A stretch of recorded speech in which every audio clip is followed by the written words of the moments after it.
I met Henry some 3 years ago in Paris. He was an olfactory chemist, an expert on smells, and created perfumes for Paris's most famous fashion house. Henry had approached me with a proposition for which he required financial backing. In fact, it was a very interesting proposition, one that a sporting man such as myself could hardly refuse. Henry's real ambition had always been to create one special perfume. As he put it, the only one that counts.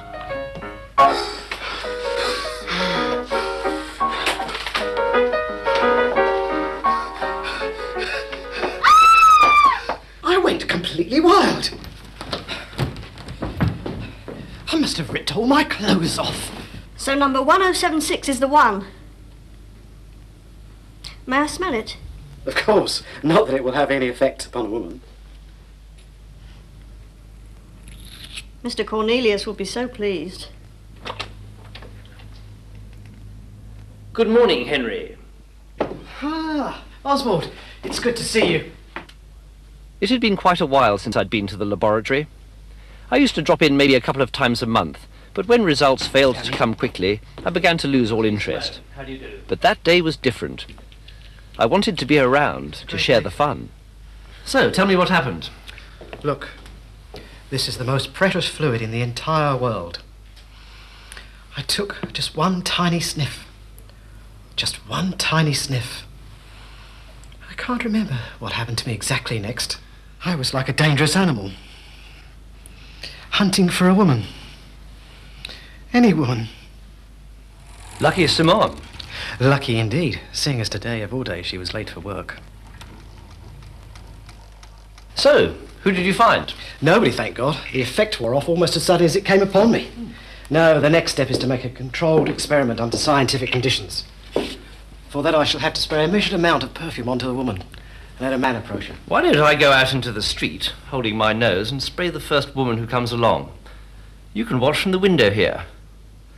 Should be fun. It might be fun, Oswald, but not very scientific. That is why I must make the tests indoors under controlled conditions. And I'll play the male part. I'm afraid not, Oswald. I'm afraid I cannot take any chances. That is why I've employed the most strongest and toughest young man I could find. George Briggs, a professional boxer. You mean you've already done this? Certainly. I'm impatient and I want to get on. And the woman? Who will you use there? Simone, of course. Does she realize what might happen to her? Very much so. Simone is a scientist and not a schoolgirl, Oswald. That'll be George now.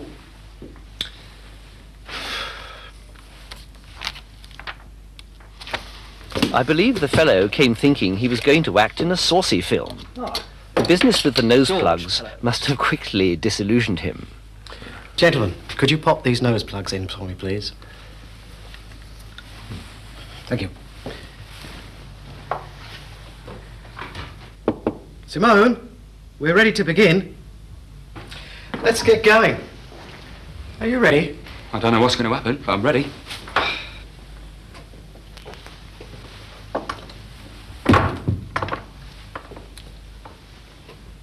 Simone, you will sit in that chair. Yes, Professor. And you, George, will stand on the 4-yard mark with your nose plug still in. We'll need photographs as proof of our achievement here today. I wish, first of all, to discover the effective range, the exact distance he is from the subject when the molecules hit. And does he start with his clothes on? Exactly as he is now. And the lady, is she expected to cooperate or resist? Neither. She must be a purely passive instrument in his hands. So, you spray something on a girl, and I walk towards her. Exactly. There's nothing to it. Get ready, please, Simone. Wait!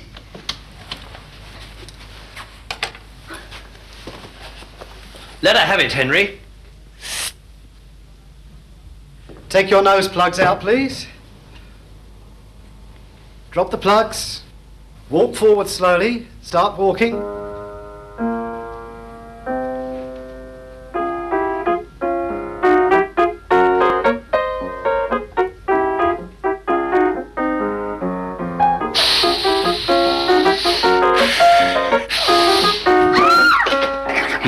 her white overall, her dress and her underclothes. There is little point in describing exactly what went on during the next few minutes. You can guess most of it anyway. 30 seconds. I'm not a voyeur. I hate that sort of thing. But in this case, I stood there absolutely transfixed. 45 seconds. The sheer animal ferocity of the man was frightening, and right in the middle of it all, Henry did an interesting thing.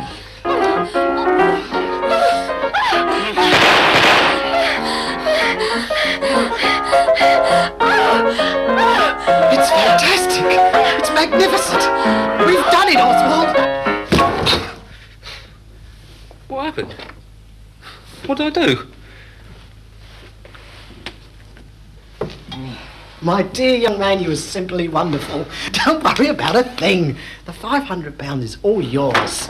Spray me again. Oh, please, Professor, spray me just one more time. The experiment is over, Simone. Now go away and dress yourself. Please.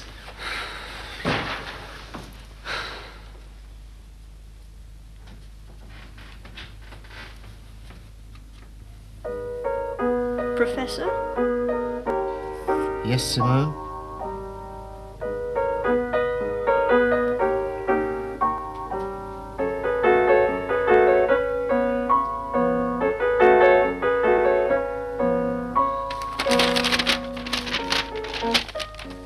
The morning brought bad news.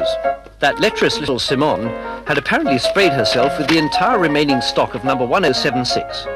When the molecules hit him, the poor fellow didn't even stand a chance. He was dead within a minute. Killed in action, as they say. And that was that. The infernal woman might at least have waited until he'd written down the formula. As it was, Henry left not a single note. The secret of number 1076 was lost forever.